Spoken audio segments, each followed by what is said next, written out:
الحمد لله والصلاة والسلام على سيدنا رسول الله وعلى آله وصحبه الكرام والتابعين لهم على الإيمان والإحسان إلى يوم أن نلقى الله. وبعد، أيها الأحبة الكرام، نود اليوم في هذا اللقاء المبارك أن نتعرف على كيفية الاستعداد لاستقبال شهر رمضان المعظم. فنحن في هذه الأيام على أبواب هذا الشهر الكريم، ولكن كيف نستعد بطريقة صحيحة لاستقبال هذا الشهر؟ أولا، كل عبادة من العبادات لا بد أن يستعد الإنسان له ويتهيأ بصورة كافية للعبادة حتى ينال الغاية المرجوة منها.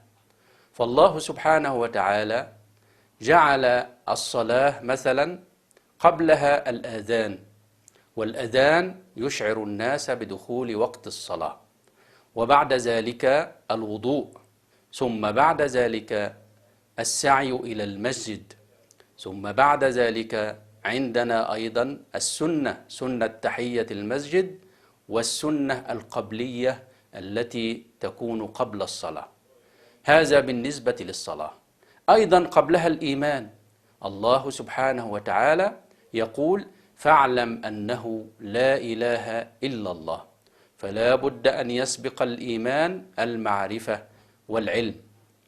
وأيضا الزكاة يسبقها اقتراب وقت الحصاد، قال الله سبحانه: وآتوا حقه يوم حصاده، وكذلك حول الحول على المال، وكذلك التقرب إلى الله بالصدقات، وكذلك الحج يسبقه الدخول في أشهر الحج، والله سبحانه وتعالى يقول: الحج أشهر معلومات.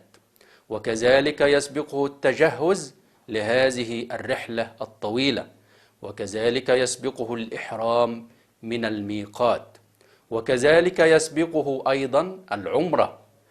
وشهر رمضان أيضا يسبقه شهر رجب، وهو من الأشهر الحرم، وعلى الإنسان فيه أن يعظم حرمات الله سبحانه وتعالى فيجتنب المعاصي والكبائر والذنوب، وعليه أن يكثر من فعل الخيرات والطاعات، لأنه شهر تضاعف فيه الحسنات. ويسبقه مباشرة أيضا شهر شعبان، وهو شهر ترفع فيه الأعمال إلى الله سبحانه وتعالى، وكان النبي صلى الله عليه وسلم يصومه كله إلا قليلا.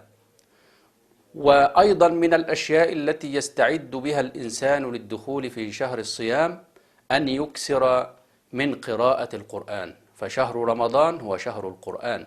وكذلك عليه أن يكثر من التعود والتدرب على قيام الليل، لأن شهر رمضان أيضا هو شهر القيام.